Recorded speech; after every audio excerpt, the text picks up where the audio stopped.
సంవత్సరాల తరబడి ఎన్ని మందులు వాడినా మీ మోకాల నొప్పులు తగ్గట్లేదా? ప్రాణ పెయిన్ క్లినిక్ లో అత్యాధునిక చికిత్స. Welcome to Suman TV. తెలంగాణలో రైతు రుణమాఫీకి ప్రభుత్వం గ్రీన్ సిగ్నల్ ఇచ్చింది. ఎవరైతే పంట రుణాలు తీసుకున్నారో ఆ పంట రుణాలు తీసుకున్న వారికి 2 లక్షల వరకు రుణాన్ని మాఫీ చేస్తామని చెప్పేసి ముఖ్యమంత్రి రేవంత్ రెడ్డి ప్రకటించారు. ఇంతకీ రుణమాఫీలో ఏమైనా రూల్స్ ఉన్నాయా? కండిషన్స్ ఏమైనా ఉన్నాయా? ఎటువంటి రుణాల్లో ఈ రుణమాఫీ జరుగుతుంది? పంట రుణాలకే పరిమితం అవుతుందా, లేకపోతే వ్యవసాయం కోసం తీసుకున్న ఇతర రుణాల నుంచి కూడా ఈ రుణమాఫీ వర్తిస్తుందా? ఈ అంశాన్ని మనతో మాట్లాడడానికి రిటైర్డ్ ఎంఆర్ఓ రెవెన్యూ అధికారి బాలరాజ్ గారు స్టూడియోలో ఉన్నారు. నమస్కారం సార్. సార్, మీరు రెవెన్యూ శాఖలో సుదీర్ఘ కాలం పనిచేశారు. రైతు రుణమాఫీలు గతంలో తెలంగాణలో కానీ లేకపోతే ఉమ్మడి ఆంధ్రప్రదేశ్లో కానీ చేసిన రుణమాఫీని దగ్గరుండి మీరు జరిపించారు. ఇవాళ రేవంత్ రెడ్డి సర్కార్ ఎన్నికల్లో ఇచ్చిన హామీ ప్రకారం 2 లక్షల వరకు రుణమాఫీ చేయడానికి సిద్ధమైంది. రుణమాఫీకి ఉన్న కండిషన్స్ ఏంటి సార్? ఎటువంటి రుణాలని మాఫీ చేస్తారు? ఎన్ని రకాల రుణాలని మాఫీ చేసే అవకాశం ఉంది? సుమన్ టీవీ ప్రేక్షకులకి అందరికీ గుడ్ ఈవినింగ్ అండి. అలాగే తిరుమల రెడ్డి. రుణమాఫీ అనేది ఒకసారి లోన్ తీసుకొని నేను కేవలం పంట కోసమే తీసుకుంటున్నాను అనే హామీ మాత్రం రైతు ఇవ్వడు. వరి పంట వేయడానికి ప్రతి క్రాప్కు 1 ఎకరాకు 45,000 అప్పిస్తుంది బ్యాంక్. ఓకే. సబ్జెక్టు కండిషన్ అది 3 ఎకరాల వరకు ఇస్తారు. అంటే ఫర్ ఎగ్జాంపుల్ ఎంతనని ఉండని అతను అడిగిన దాన్ని బట్టి అనే రిక్వైర్మెంట్ని బట్టి ఎకరా ఒక్కంటికి వరి పంటకు 45,000 చొప్పున ఇస్తారు. ఒక 3 ఎకరాలు తీసుకుంటే 1,35,000 రూపాయలు అవుతుంది. అంటే ఆ రుణం అనేది కేంద్ర ప్రభుత్వం రాష్ట్ర ప్రభుత్వాలు కలిపి ఇవ్వవలసిన సిస్టమ్. ఫండ్ సాయం అయితే ఫండ్ సహాయం ఇవ్వాలి. అది కేంద్రం ఇస్తుందా? దాని కండిషన్స్ మళ్ళీ ఎఫ్ఆర్బిఎం కండిషన్స్ అవి డిఫరెంట్గా ఉంటాయి. ఒక పంట తీసుకున్నటువంటి రుణము 1 లక్ష దాటిందనుకోండి, 1 లక్ష వరకు అయితే ఖచ్చితంగా రుణమాఫీ, అంటే మిత్తి లేని పైసా, మనకు అర్థమయ్యే భాషలో వడ్డీ అని కాకుండా బ్యాంకు ఎట్టి పరిస్థితుల్లో కూడా ఆ 1 లక్ష వరకు ఎలాంటి అప్పు మన వడ్డీ లేకుండా ఇవ్వగలుగుతుంది. ఆ వడ్డీ లేకుండా ఎందుకు ఇవ్వగలుగుతుంది అంటే దాంట్లో కేంద్రం షేర్ ఉంటుంది. అంటే 3% కేంద్రం ఇస్తుంది, 4% నేను ఇస్తానని చెప్పి హామీ ఇచ్చి ప్రతి రైతుకు పంట రుణం అంటారు దాన్ని. పంట వేసుకోవడానికి అవసరమైన ఖర్చుల నిమిత్తం, అంటే బిగినింగ్ నుంచి చివరి వరకు, పంట మొదటి నుంచి తన కోత వరకు వచ్చే ఖర్చులన్నిటికని ఒక పంటకు ఇస్తుంది. వాటిల్లో మాఫీ ఎంత అనే దాని మీద మీరు అడుగుతున్న ప్రశ్నకు దాన్ని ఒక పర్టికులర్ డేట్ తీసుకున్నారు, 2018 వరకు. ఒకవేళ మీకు 2 లక్షల రుణం ఉన్నట్టయితే ఆ 2 లక్షల రుణం వరకు నేను మీకు మాఫీ చేస్తాను అనే కండిషన్స్ పెట్టిందనమాట. అయితే మీరు ఏ రకమైన రుణం అని అడిగారు కదా. ఏ రకమైన రుణం అనేది ఖచ్చితంగానే తీసుకున్న 1 లక్ష రూపాయలు కానీ 2 లక్షల రుణం తీసుకున్నది కానీ దాని ఇంట్రెస్ట్ కలిపి కానీ 2 లక్షలు దాటినట్టయితే బ్యాంకు ప్రభుత్వం ఎట్టి పరిస్థితి 2 లక్షలు దాటింది దాని పేరు చెప్పి మీరు 10 లక్షలు తీసుకుంటా అంటే అంత చేయదు. అందులో 2 లక్షల వరకే మాఫీ చేస్తాం. సో రుణం ఎంత ఉన్నా సరే. ఫర్ ఎగ్జాంపుల్ సార్, నేను ఒక 10 ఎకరాల పొలం ఉంది, నాకు ఒక 6 లక్షల రూపాయల పంట రుణం తీసుకున్నాను నేను. ఈసారి ప్రభుత్వం ఇచ్చే రుణమాఫీలో నాకెంత రుణమాఫీ వస్తుంది సార్? నేను ఇదివరకే అన్న 1 ఎకరాకు 45,000 ఒక పంటకి ఇస్తుంది. ఓకే. మీరు 6 ఎకరాలంటే ఎంత అవుతుంది? 3 లక్షల దాకా. 3 లక్షల దాకా అవుతుంది. 3 లక్షల దాకా అంటే 3 లక్షలు సరిపడే ఇంట్రెస్ట్ ప్రభుత్వం భరించదు కదా. అవును. తను హామీ ఇచ్చింది 1 లక్షకు. 1 వరకే ఇంట్రెస్ట్, 1 వరకే ఇంట్రెస్ట్ ఫ్రీ ఇస్తుంది. Rest of the as per the bank conditions బట్టి ఉంటుంది. ఎస్ఎల్బిసి ఉంది కదా, స్టేట్ బ్యాంక్ మన లెవెల్ కమిటీ అని ఉంటుంది. వాళ్ళు ఏ నిర్ణయం తీసుకుంటే దాని ప్రకారం అప్లై అవుతుంది. మనం ఇక్కడ మాట్లాడుకొని మన చర్చ చేసినట్టుగా ఖచ్చితంగా ఉంటుందని నమ్మకం లేదు. డే టు డే ఉండే ఫైనాన్షియల్ కోర్సెస్ని బట్టి, ఫైనాన్షియల్ కండిషన్స్ని బట్టి కూడా ఆ ఇంట్రెస్ట్ రేట్స్ మారుతూ ఉంటాయి. అది ఏమైనా కూడా రైతు తనకుండే ఎన్ని అప్పులున్నా అందులో ఒక 2 లక్షలు మాఫీ చేస్తారు. సో నాకు 6 లక్షలు మీరు ఉంటే 6 లక్షలు మాఫీ చేయదు, 2 లక్షల వరకే చేస్తారు. 2 లక్షల వరకే ఉంటుంది. రైతు మీరు 4 జాగాల మీ గతంలో 6 మన 1B రిజిస్టర్ అని ఉండేది, అంతకుముందు చౌఫస్లా అని ఉండేది. ఇప్పుడు తిరుమల రెడ్డి గారి పేరు మీద 12 ఎకరాలు, ఒక సర్వే నెంబర్ 5, ఒక సర్వే నెంబర్ 4, ఒక సర్వే, ఇవన్నీ కలిపి కూడా మీరు ఎన్ని తీసుకున్నా కూడా మీరు ఒకరే రైతు కింద వస్తారు ఆ గ్రామానికి. ఆ ఒక్కరే రైతు మీరు ఏంటంటే మీరు తీసుకున్నటువంటి రుణము 2 లక్షల వరకు అందులో మాఫీ చేస్తారు.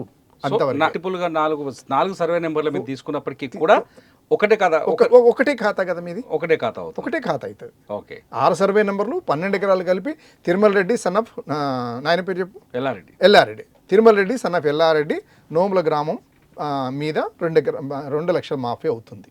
ఓకే, మిగతా మీరు కట్టుకోవాలి. ఓకే. కట్టుకోవాలి. ఇప్పుడు ఇంకొక రైతు ఉన్నాడు అనుకోండి, ఒక 2 ఎకరాలు ఉన్న రైతు ఉన్నాడు. ఆయన బ్యాంకులో 2,50,000 వరకు 2 లక్షల వరకు రుణం తెచ్చుకున్నాడు. 2 లక్షలు ఉంది అనుకుందాం.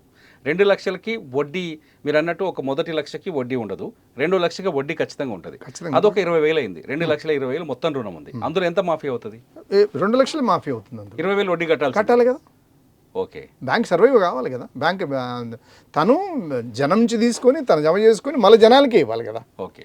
మరి అటువంటిప్పుడు గవర్నమెంట్ ఆఫ్ తెలంగాణ బ్యాంకులకు హామీ ఇవ్వాలి, నేను ఫలానా తారీఖు లోపల నేను మీకు ఖచ్చితంగా పేమెంట్ చేస్తాను అని హామీ తీసుకున్న తర్వాతనే తనకున్న సావరీన్ పవర్ను ఉపయోగించి తనకున్న సార్వభౌమాధికారాన్ని ప్రయోగించి మేము కడతాము, మేము ఇట్లా ఫండ్స్ ప్రొక్యూర్ చేస్తూ ఉన్నాము, త్వరలో మీకు ఈ అమౌంట్ మీకు చేస్తాము, ఈ 31,000 కోట్లు మేము ఇక చేస్తామని హామీ తీసుకున్న తర్వాతనే చేస్తారు.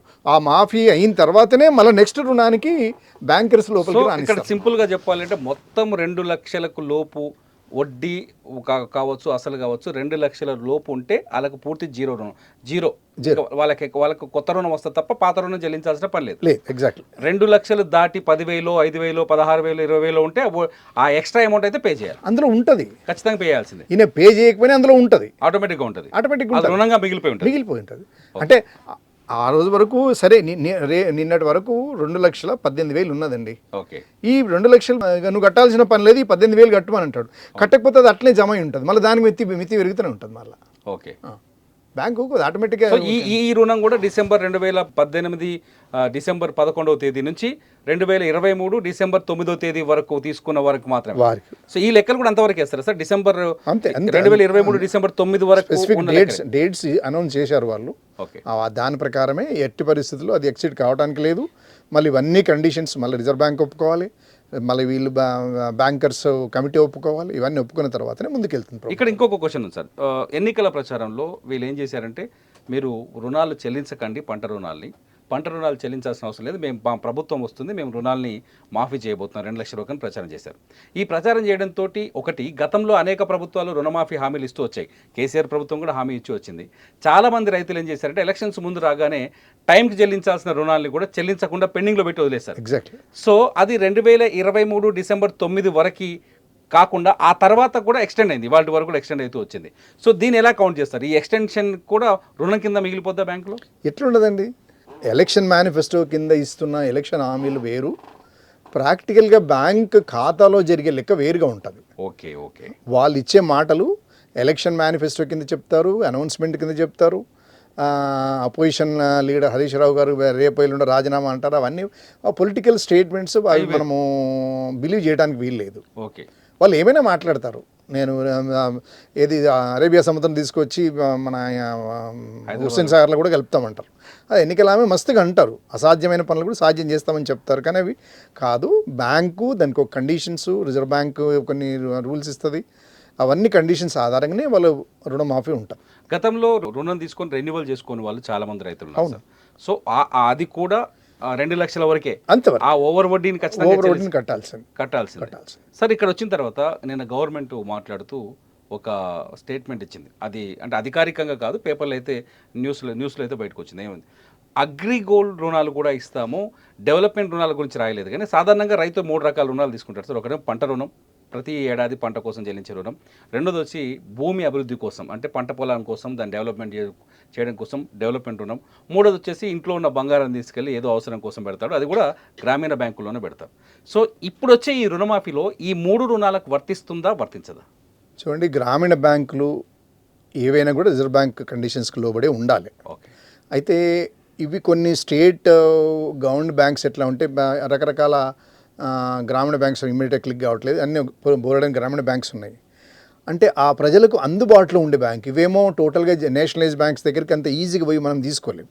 వాళ్ళు రకరకాల కండిషన్స్ పెడతారు. వీళ్ళేమో పొలము ప్రాక్టికల్గా వస్తువు కనపడాలి, ఇక నీ పేరు మీద భూమి ఉందా లేదా, నీ దగ్గర పాస్బుక్ ఉందా లేదా, ప్లస్ నేను బంగారం తీస్తున్నావు కదా, బంగారం మీద దేని గురించి తీసుకుంటున్నావు అని కాదు. నేను పొలం డెవలప్మెంట్ అనేది తీసుకుంటాడు, కానీ అది తీసుకుపోయి అక్కడే ఖర్చు పెడతాను ఇది లేదు కదా. మీరు గోల్డ్ పెట్టిర్రు, నేను దీని కొరకే తీసిన అనేది ఒక సపరేట్ అప్లికేషన్ ఫామ్ ఫిలప్ చేసి అందులో కనుక ఉన్నట్టయితే అది మరి ఇప్పటివరకు అయితే అది ఇంకా అది నామ్స్ రాలేదు. Let us wait for the names. So అంటే చాలా మంది రైతులు ఈ ఆశ ఆశ ఉంది. ఆశ చాలా ఉంటుంది, ఆశ చాలా ఉంటుంది. కానీ ఇచ్చే రుణం ఇచ్చే వాళ్ళు కూడా ఆలోచిస్తారు కదా. ఓకే సార్, ఇప్పుడు ఈ రుణమాఫీ పైన మొదటి నుంచి ఇప్పుడే కాదు, గడిచిన 3 ఏళ్ల క్రితం నుంచి ఏదైతే గత ప్రభుత్వంలో కేసీఆర్ ప్రకటించినప్పటి నుంచి రుణమాఫీ అనేది ప్రభుత్వాలకి బ్యాంకులకి పెద్ద దెబ్బ, బ్యాంకింగ్ వ్యవస్థని దెబ్బతీస్తుంది ఈ రైతు రుణమాఫీ హామీ అనేది అని చెప్పేసి మొదలు చెప్తున్నారు. నిజంగా రైతు రుణమాఫీ అనేది బ్యాంకింగ్ వ్యవస్థని ఎఫెక్ట్ చేస్తుందా? ఇది ఒక అనాలోచితమైన నిర్ణయం అనొచ్చా? 16 లక్షల కోట్లండి ఇలా లోన్ తీసుకొని తెల్లవారు నుంచే వాళ్ళ చార్టెడ్ అకౌంట్తో చెప్పి ఈ బ్యాంకుని ఎలా మోసం చేయొచ్చు, మనము ఎలా ఐపీ పెట్టవచ్చు, మనం ఏ పద్ధతిలో మనము బ్యాంకుకు మనం టోకరా వేయొచ్చు అనే దాని మీద అప్పటి నుంచే చర్చలు మొదలవుతాయి. చాలా కంపెనీలు పేరు ఉండదు, ఖాళీ భూమి చూపిస్తారు. అన్ని కార్పొరేట్ సంస్థలు ఇప్పటి వరకు 16 లక్షల కోట్ల రుణం మాఫీ అయింది. వాళ్ళని వేవల్, చాలా డీసెంట్ నేమ్ పెడతారు, వేవల్ అంటారు. ఇంకేదో 2-3 మంచి అందమైన పేర్లు ఉన్నాయి వాటికి. అవన్నీ ఎవరు కట్టాలి? తిరుమల కట్టాలి, బాలరాజు కట్టాలి, మిత్రుడు కట్టాలి, అందరం కట్టాలి. రైతుకు ఇంతవరకు కూడా ఏ రాష్ట్రం కానీ ఎవరు కానీ ఇంతవరకు ఈ రుణమాఫీ చేస్తాము అని ఒక మాట అనలే ఇప్పటి వరకు. ఆయన వల్ల ఎంత ప్రొడక్టివిటీ ఉందండి. మనకు ఫుడ్ భరోసా ఇస్తున్నాడు ఆయన, ఫుడ్ ప్రోడక్ట్ తీస్తున్నాడు ఆయన రుణమాఫీ చేయడం నష్టమేముంది? ప్రకృతి వైపరీత్యాలు కేరళలో మన ప్రకృతి వైపరీత్యాల వల్ల ఇంబ్యాలెన్స్కి సంబంధించినటువంటి ఒక డీసెంట్ పాలసీ ఉంది ఆడ.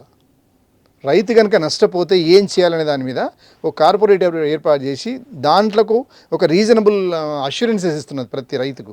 అది కేంద్రంలో కూడా ఉండాలి. అది ఈ రైతు రుణమాఫీలో 50% government of India should bear this.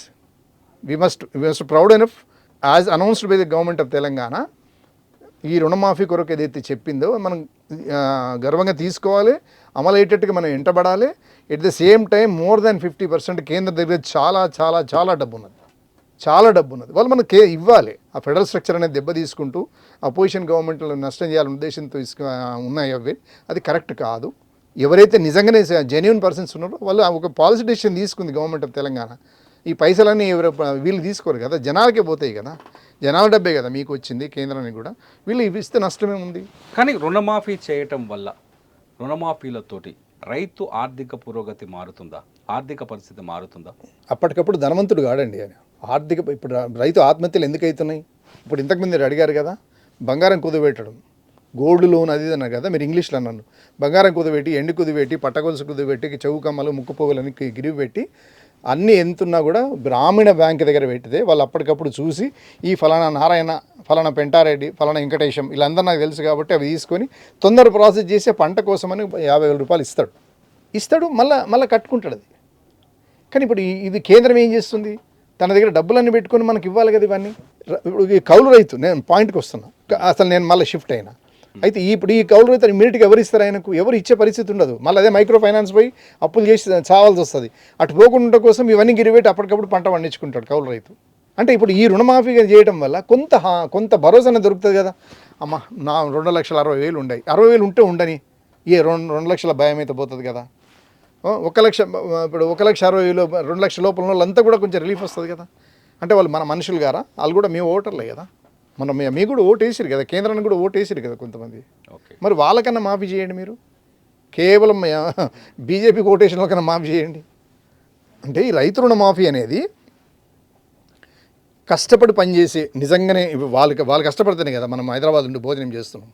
అంటే గతంలో కేంద్రం దీనిపైన చాలా స్పష్టంగా చర్చించింది. మస్తు ఉంటుంది ఫ్రీబీస్ అని. ఉచితాలకు అలవాటు పడటం అంటే ఇప్పుడు మన విత్ ఇన్ ద తెలుగు స్టేట్లలో నేను మీకు నేమ్ చెప్తే ఆశ్చర్యపోతారు మీరు.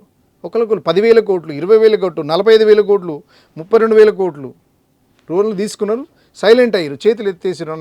నా హార్ట్ అటాక్ వచ్చేటట్టుంది, మీరు కొద్దిగా నన్ను ఆపండి అని అన్నారు. ఏం చేస్తాం? ఏం చేయలేంగా. ఆ 45,000 కోట్లు కనుక ఫ్రీబీ చంపడం, కొన్ని మాఫీ చేస్తే ఎడ్యుకేషన్ లోన్ అని, లేకపోతే హాస్పిటల్కి సంబంధించి, లేకపోతే ఇతరత్ర అటువంటి కనుక కొన్ని ఇచ్చినట్టయితే కొంత ఉపయోగపడుతుంది కదా, బతుకుతాడు కదా మనిషి. నువ్వు నిలువున ముంచి కొన్ని కోట్ల రూపాయలు తీసుకుపోయి దుబాయ్లో ఖర్చు పెట్టి కోట్లు చేసేదానికంటే నీ పౌరులకే కదా, వీళ్ళు మనుషులకే కదా. కేంద్రంలో ఉన్న పెద్దలు ఒప్పుకోలేదు, ఫైనాన్షియల్ బ్యాంకర్స్ వీళ్ళు ఒప్పుకోకపోతే ఎంతకాలం వేరు చేద్దాం, వాళ్ళకి కొన్ని ఇద్దామని చెప్పి అప్పుడు ఇంద్రమైన్లో ఇచ్చినాయి అప్పుడు. సో మొత్తానికి రుణమాఫీ నిర్ణయం సరైనదే అంటారు, కాకపోతే కండిషన్స్ అప్లై ఉన్నాయంటారు. ఖచ్చితంగా మంచి నిర్ణయం అది. ఖచ్చితంగా అమలు కావాలని కోరుకుందాం. తప్పకుండా జరగవలసిందే. దానికి కేంద్రం ఖచ్చితంగా 50% ఇవ్వవలసిందే.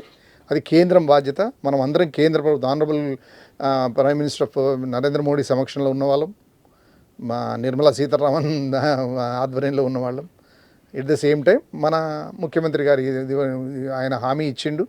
దానికి వాళ్ళని కూడా ఇవ్వమనండి, కేంద్రం కూడా ఇచ్చి చాలా అదనంగా సీట్లు తీసుకోమని. చివరికి వస్తే మళ్ళీ వ్యవసాయదారుడికి మనకు పంటనిచ్చి అవి చేసే అతనికి ప్రకృతిని కాపాడే వ్యక్తికి ఖచ్చితంగా మనము రుణమాఫీ చేయడము, అతనికి అన్ని రకాలుగా భరోసాని ఇవ్వవలసిన బాధ్యత అన్ని ప్రభుత్వాలపైన ఉంటుంది.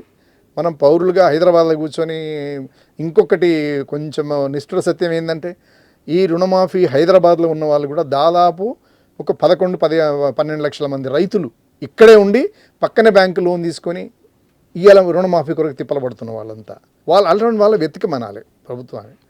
Search I request government of Telangana to search such type of personalities.